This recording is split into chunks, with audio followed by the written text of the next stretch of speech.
সবাইকে ধন্যবাদ জানাই। আমি যেটা বলতে চাই, আপনারা সবই জানেন আমি জুলাই আগস্টে ফ্রন্টে থেকে আন্দোলন করেছি বরিশাল বিশ্ববিদ্যালয়ের সামনে থেকে। সেটা দেশের মানুষ, দেশের সবাই জানে, আপনারাও জানেন। এবং সর্বশেষ আমি ধানমন্ডি 32-এ বুলডোজারের উপরে উঠে, ট্র্যাকের উপরে উঠেও আমি স্লোগান দিয়েছি। ওটার পরই আমার মনে হয় স্বৈরাচার তো বলেছেই যে যারা ধানমন্ডি 32 ভেঙেছে তাদের ঘর বাড়ি থাকবে না, জ্বালায় পোড়ায় দেওয়া হবে। তো ধানমন্ডি 32-এর পরেই আমার বাড়ি, এটাই মনে হয় প্রথম তাদের প্রতিশোধ, জ্বালায় পোড়ায় দেওয়া। আমি দেশের জন্য কথা বলেছি, দেশের মানুষের জন্য কথা বলেছি, বাংলাদেশের জন্য কথা বলেছি, বাংলাদেশের মানুষের পক্ষে কথা বলছি এবং বলে যাবো ইনশাআল্লাহ। যার সূত্র ধরে এই স্বৈরাচার পালিয়ে গিয়েও স্বৈরাচারের বিষ দাঁত দিয়ে, কামড় দিয়ে আমার এত বড় একটা বাড়ি এক নিমিষে ভেনিশ করে দিয়েছে। আমি ঢাকাতে ছিলাম, রাত 1:45 দিকে এভাবে আগুন লাগাই দেওয়া হয়। কোনো কেমিক্যাল ব্যবহার করে আগুন লাগাইয়া দেওয়া হয় বলে আমরা ধারণা করি, কারণ ফায়ার সার্ভিসকে ফোন দেওয়ার সাথে সাথে তারা চলে আসে, কিন্তু এসে কিছুই পায় নাই তারা। আপনারা ইতিমধ্যে ফুটেজ দেখেছেন, ভিডিও দেখেছেন, সবকিছু ভেনিশ হয়ে গেছে। এবং সবচেয়ে ভয়ঙ্কর বিষয় যেটা, সেটা হচ্ছে তারা শুধু আমার ঘরবাড়ি জ্বালাই দিয়ে শেষ করতে চায়নি, তারা আমার পরিবারের মানুষজন মেরে ফেলতে চেয়েছিল। কারণ আমার বাবা যখন দেখে যে আগুন জ্বলে, তখন সে দরজা খুলে বের হতে চেয়েছে, সে বের হতে পারেনি। দেখে যে দুই পাশে দরজায় বাহির থেকে রশি দিয়ে বাঁধা। তারপর আমার বাবা ঘর ভেঙে, দরজা ভেঙে তারপরে বাইর হয়। এর চেয়ে আরো ভয়ঙ্কর বিষয় হচ্ছে, কষ্টের বিষয় হচ্ছে, আমার বাড়িতে আমার মা বাবা, ভাই ভাবি, অনলি 4 মান্থের আমার ভাতিজি ছিল, জাস্ট 4 মাস এবং 4 বছর আমার ভাতিজা।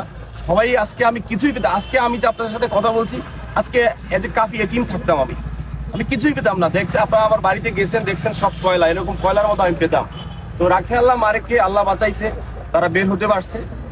তো এই দিক থেকে আজকে আমার সাথে এটা হয়েছে। আমরা যারা বৈষম্য বিরোধী আন্দোলন করেছি, জুলাই আগস্টে আন্দোলন করেছি, 32 যারা ছিলাম, আজকে আমার সাথে হয়েছে। আমি খুব ভয়ে আছি যে আমার সহযোদ্ধাদের সাথে এটা যেন কখন হয়ে যায়। তো সেইটা যেন না হয়, সেই জন্য আমি 7 দিনের আলটিমেটাম দিয়েছি এই সরকারকে। এই সরকারকে তো জুলাই আগস্ট আন্দোলন করে আমরাই বসাইছি, ভাই কথা বলতে হবে। এই সরকারকে তো আমরাই বসাইছি, স্বৈরাচারকে সরিয়ে দিয়ে এই সরকারকে আপনি আমি, কবি সাহিত্যিক, জার্নালিস্ট, লেখক, আমজনতা সবাই মিলে আমরা বসাইছি। তা আমাদের তো নিরাপত্তার দরকার আছে। আমরা যারা ফ্রন্টে থেকে আন্দোলন করেছি, আমাদেরকে তো টার্গেটে তারা রাখছেই। আজকে আমার ঘর বাড়ি ভেঙে ফেলছে, আমার খুব ভয় হয় আমার সহযোদ্ধার যেন কবে হয়ে যায়। সেই জন্য আজকে আমি পটুয়াখালী এসেছি, ডিসি সাহেবের সাথে কথা বলেছি, এসপি সাহেবের সাথে কথা বলেছি। তাদের সাথে কথা বলে অসম্ভব ভালো লেগেছে। তারা তাদের জায়গায় 100% শক্ত, তারা টিম গঠন করেছে, তদন্তের জন্য তারা লোক বের করে দিয়েছে।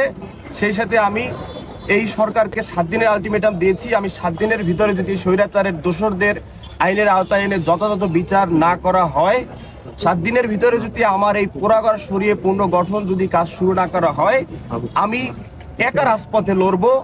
আমি একা রাজপথে লড়ার সাহস রাখি, বিকজ আমার তো কিছুই নাই।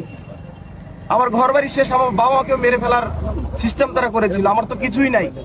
তো এই বিচার যদি আমি 7 দিনের ভিতরে না পাই, আমার পোড়া ঘর সরিয়ে যদি পুনর্গঠন কাজ শুরু না করা হয় 7 দিনের ভিতরে, একদিন অলরেডি চলে গেছে, আমি একা রাজপথে লড়বো। আমি বিশ্বাস করি আমার এই দুর্দিনে বৈষম্যবিরোধী ছাত্র আন্দোলনের ভাইয়েরা আমার পাশে থাকবে, দেশের বিপ্লবী মানুষ, ছাত্র জনতা আমার পাশে থাকবে, সাধারণ মানুষ আমার পাশে থাকবে, সমস্ত দলমত নির্বিশেষে বাংলাদেশের দেশপ্রেমিক আমার পাশে থাকবে ইনশাআল্লাহ।